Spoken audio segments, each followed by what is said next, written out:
Hello, and welcome to Stories from India, a podcast where we talk about myths, legends, and folk tales from India. I am your host, Narad Muni, and I'm a mythological character myself. I have the gift of eternal life and knowledge of the past, the present, and the future. By profession, I'm a traveling musician and a storyteller. So, the way I'm doing my job is by podcast. I'd like to wish everyone a very happy Republic Day. I have an appeal to make. In order to keep the show ad free, I would highly appreciate it if you could spread the word about the show. Share it with your friends, family, or on social media. Thank you as always for all of your support and your feedback. In this episode, we are continuing the Mahabharat. Like most episodes on this show, you need not have heard any of the previous episodes. But it may help if you want more context. Check out the links in the show notes for the earlier Mahabharat episodes. Here's a summary of the story so far. Shantanu was the ruler of Hastinapur in ancient India. Shantanu and the river Ganga had a baby boy, Bhishma, whom Ganga promptly took away with her to educate. Several years later, after the boy completed his schooling, Ganga returned him to Shantanu. And Bhishma would have been crowned emperor, except Shantanu met Satyavati, a ferry operator and the daughter of a fisherman. The two decided to marry, but Satyavati's father threw a spanner in the works. He mandated that he would agree to the alliance only if Bhishma gave up his claim to the throne. Instead of brushing him off or negotiating this down, Bhishma agreed. And moreover, he swore that he would never marry or have kids, and that a descendant of Satyavati's would be on the throne. Which goes to show it was probably not a good idea to put Bhishma in charge of the empire's trade negotiations. Over time, Shantanu and Satyavati had a couple of children.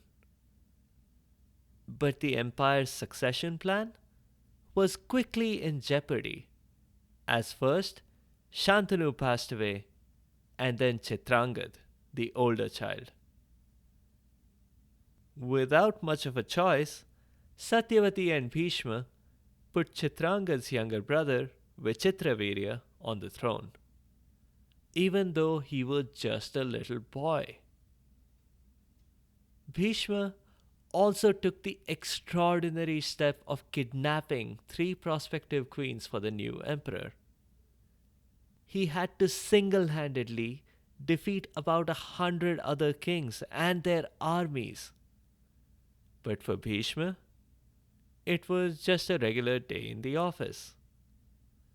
So we'll continue the story right there, with Bhishma returning to Hastinapur with the three princesses he had abducted: Amba, Ambika, and Ambalika.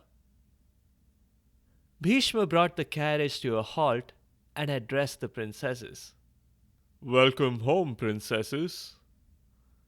Ironically, it was the first time he was addressing them. "And what place is this exactly?" asked Amba. "Why, it's Hastinapur, of course," replied Bhishma, a little surprised. "I'm surprised by your surprise," said Ambika. "What did you expect? We can't be expected to recognize by sight every Tom, Dick, and Harry who abducts us. And you haven't said a word to us all the time we traveled here from Kashi." That's not true, chimed in Ambalika. He did say bless you when I sneezed. Well, princesses, I'm deeply sorry for that, said Bhishma. But my mind was occupied most of the time by, I don't know, only 100 armies that I had to fight single handedly. And food, said Amba. I noticed you stopped at every Burger Raja joint that we passed. Why have you brought us here? And why did you call this home? Weren't you listening to a word I said at your Swayamvar? Replied Bhishma. I said it on stage, into a microphone. Surely you must have heard me. All I heard was blah blah blah badge of honor, blah blah blah me, blah blah blah Swayamvar, blah blah blah me. And don't call me Shirley.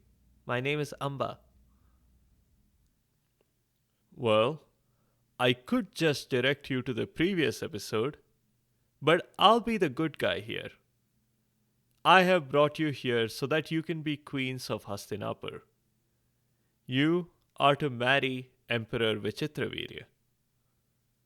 Amba was stunned into silence. She still had her mind set on being with her lover, her secret fiancé, King Shalva. Now, a rapidly diminishing possibility after she had seen him humiliated by Bhishma twice.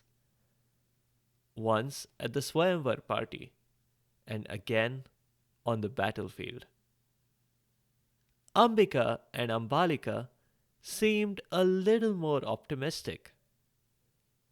They had not had much of a preference at the Swayamvar. I mean, they couldn't even tell apart some of those cookie cutter kings. But this seemed promising to them. Hastinapur was the largest and strongest empire. At least, that was the word on the street. And from what little they had seen of it, it seemed way more prosperous than Kashi. It was on a completely different level. To be the queen of the greatest empire known to people? That was tempting. And their husband, Vichitravirya, must be powerful himself indeed, if he had Bhishma on his side. Imagine, the emperor was so powerful that he could confidently entrust tasks of this magnitude to his underlings. I mean, if this one guy Bhishma could single-handedly do what he did, the emperor must be even more powerful, even just to be Bhishma's superior. Well, you probably can anticipate the disappointment that lay in store for them. But we'll get to that part soon enough. Bhishma escorted all three princesses into the palace and went off to fetch Satyavati. That left the three princesses fidgeting in the waiting room. Why are we meeting Satyavati? I thought we were going to meet Vicky, said Ambika. Seeing the puzzled expression on her sisters' faces, she added, Don't expect me to call him Vicharya or whatever his name is. You are right, said Ambalika, after some thought. Vicky is so much easier to pronounce. Amba's patience was wearing thin at this point. She was about to explode now. I can't sit here waiting to meet this Vicky guy. I should be out there with Shalva. She would have said more, but just then a child appeared in their midst. At last, a chance to get some information, thought Ambika. I'll have to be tactful. The first thing to do is to establish trust. Hello there, young lad, she said, addressing the boy. She held out both hands, fists closed, I have a shiny gold coin for the clever lad who can tell me which hand I'm holding it in. The boy looked puzzled. Why would I want a gold coin? He asked. Well, said Ambika, maybe you can buy yourself something nice. The boy still wasn't getting the concept. Something nice? He asked. Yeah, replied Ambika, like a shiny new cricket ball. Or maybe a doll if you prefer those. Seriously, anything you want, if your parents approve of it. I don't want a cricket ball. I have lots of those, said the boy. And I'm too old to be playing with dolls. My nanny says I'm grown up now. And I bet you are. You do look like a grown up. You're the smartest person we have met in the palace so far. Here, I'll just give you the coin. I just need some information. The boy frowned. Are you asking me to snitch on Bhishma? I won't do that, you know. You had better not be spies, or I'll have you jailed. Before Ambika could ask the next question, the answer presented itself. Because just then, Satyavati and Bhishma walked in, and Satyavati said, Ah, princesses, I see you have already met Vichitravirya. This? This is Vicky? Exclaimed the three sisters, pretty much in unison. Are these my new friends, Mummy? Asked Vicky. Yes, dear boy, replied Satyavati. Do you want to show them your room? You're going to be sharing that after all. Wait a minute, said Amba. I'm calling a timeout. This is Vicky. Bhishma abducted us so we could marry him? Hey, said Vicky. I'm an expert at math. I got 100 out of 100 in my multiplication test yesterday. You better show some respect here. And anyway, you should be calling me Your Majesty. My nanny says if someone doesn't, I can have them put in jail. You know, just last week I had my geography teacher jailed. Amba's anger had reached boiling point now. Her sisters could stay here if they wanted to, but she was done. She wanted out of here as soon as possible. She began, Queen Mother, Bhishma, and your grown-up Majesty, there is a terrible miscarriage of justice here. Yes, dear, I agree, said Satyavati. Personally, I had my money on the history teacher being jailed first. But, you know, it's Vicky's decision. He's the emperor after all. No, said Amba. I'm not talking about teachers or Vicky. Leave them out of this. The problem here is that I'm already engaged. I was supposed to marry Shalva before Sir Galahad here leapt in to what he assumed was my defense, she said, indicating Bhishma. Shalva? You're picking Shalva? And despite everything that happened? And why didn't you tell me this earlier anyway? Bhishma said, with rising anger. Amba was quick to reply. Oh, that's valuable feedback. Maybe I'll try and pour my heart out and explain my life story to my kidnapper the next time I get kidnapped. Satyavati felt the need to intervene. Bhishma, she has a point. We must set this right. Escort her back to Shalva, please. Bhishma was definitely sulking now. She can go by herself, Shalva will probably run away if he hears I'm coming. I've already embarrassed him enough. Satyavati shook her head and signaled to a guard to call a cab, a luxury one. Amba's mood completely changed at this point. Things were not as hopeless as she had imagined. She was soon going to see Shalva again. Oh golly, they could have a grand wedding right away.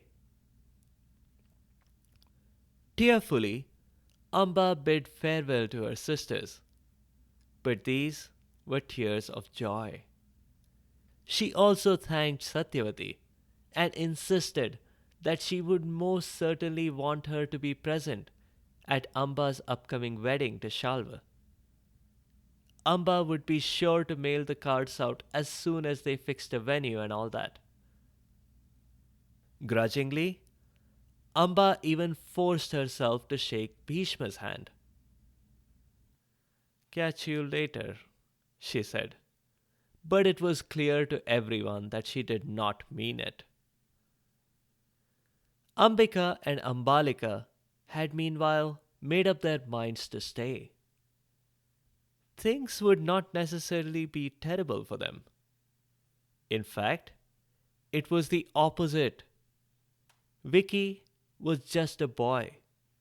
He would grow up, but there was time enough for them to mold him. They could be the real powers behind the throne. Amba arrived at Shalva's palace in high spirits. But Shalva did not seem to be in a pleasant mood. He should have been happy to see her, but he was not. His first instinct was that this was Bhishma trying to score a hat trick. First, he had nailed Shalva to the ground at the Swayamvar. Well, he had nailed his footwear, but that was a technicality. The humiliation was obvious. A second time, on the battlefield, Bhishma had again brushed him aside like a fly. And now, obviously, Bhishma must have engineered Shalva's third humiliation.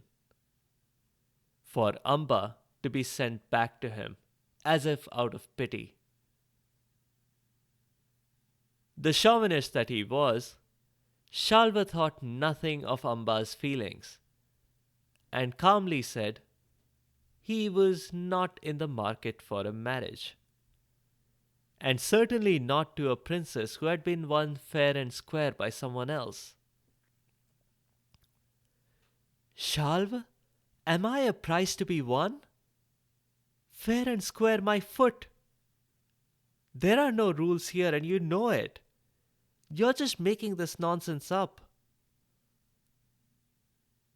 Unfortunately, Amba, I am not.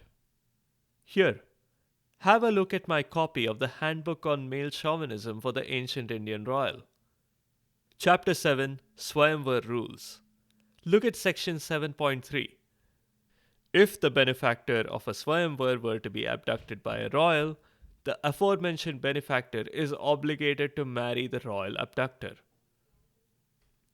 That's rubbish! And why does a handbook for men get to decide what a woman should do?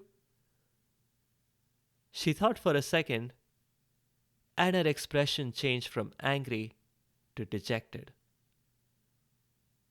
Oh, that's what the book is for, the male chauvinist. Yup, said Shalva. If it's in the book, I have to stand by it. Your best bet is to go back and get Bhishma to marry you. I can call you a cab. There was no way around this for Amba. She was in a bind. Shalva was not going to do anything that was not in the handbook. She really would have to try her luck with Bhishma. Maybe he had the same guidebook. And you know what? Having a guy like Bhishma for her husband might not be such a bad idea. He was clearly the most powerful person in the world. As for their earlier coolness, that could be dealt with. She could just take him some flowers or something. Unfortunately, the flowers did not have any effect on Bhishma. Amba did not know this, but Bhishma was Bhishma because of his vow to never ever marry. It was a promise he had made to Satyavati's father to get his approval for Satyavati's marriage to Shantanu. Bhishma would not break the promise, no matter what. And he had no problem in calling out the chauvinist handbook for what it was: a piece of trash that was not worth the tree bark it was printed on. Amba was getting annoyed. From her perspective, she began feeling that this was turning out to be a massive joke at her expense. Shalva and Bhishma were playing ping pong with her, quite like how Ram and Lakshman did with Shurpanakha, with one major difference. Amba was the good guy here, and it was Shalva and Bhishma who were being mean. More so Bhishma than Shalva. Somehow, no one suggested that Vicky could marry Amba too. He was already queued up to marry Ambika and Ambalika in a few years. So why not Amba too? Bhishma, meanwhile, was going on and on about how Shalva was a decent guy, and he might come around to the idea of marrying Amba after all. If it was a question of finding the right rule in the handbook, that was no problem. Bhishma had some connections. He knew the people on the committee that was working on the next edition of the handbook. He could work with them to add in a rule that would change Shalva's mind. Amba raised a hand to stop him mid-sentence. She said with clearly measured words, "It is clear to me that the real crime here is yours, Bhishma. You are responsible for ruining my life. You will pay for this." She turned around and stormed out of the palace. If Bhishma had attempted to calm her or negotiate a solution, things would have been different for him. But no. He had made his mind up. He could be really stubborn when he wanted to. No one heard from Amba again. Her sisters were worried about her for a little bit, before they completely forgot all about it and immersed themselves in living the life of queens without any of the responsibility. But tragedy would soon strike this family. A few years later, when Vicky was still in the prime of his youth and was supposedly in the pink of health, he wasn't. The life of an emperor is never easy. After a particularly exhausting day, Vicky collapsed. The emergency medical personnel arrived on the scene right away, but it was already too late. Vicky had passed away. It was a sad moment for the family. Maybe not for Vicky's geography teacher, who was finally let out of prison. The big question confronting this family was the same one that had plagued Shantanu for several years earlier in the story. Who would be their next ruler? Vicky had passed away childless, and there was no eligible candidate for the post of emperor. Bhishma was Shantanu's son, and he was around, sure. but he had promised never to sit on the throne. Technically, there were a few other Shantanu relatives who could have sat on the throne. But you see, it would have to be a descendant of Satyavatis who would be on the throne. That was part of Bhishma's promise too. Well, necessity is the mother of invention. So it was fitting that when the necessity arose, it was the Queen Mother, Satyavati, who invented a solution. But we'll cover that in a future episode. We do see a bit of a pattern emerging. The throne of Hastinapur is kind of like the position of the defense against the dark arts teacher in the Harry Potter universe. With every installation of the story, there's a new person doing the job. That's all we have time for this week. In the next episode, we are going to do a folk tale from South India. It's a story that may remind you of Ali Baba and the 40 Thieves.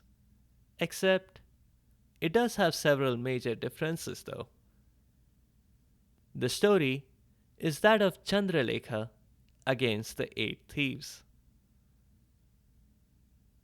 If you have comments or suggestions, or if there are particular stories you would like to hear, please do let me know by leaving a comment or a review on the site sfipodcast.com or tweet at sfipodcast. You can also find me on Instagram and Facebook. Be sure to subscribe to the show to get notified automatically of new episodes. Thanks to all of you listeners for your continued support and your feedback. The music is from purpleplanet.com. That's purple-planet.com. I'll see you next time.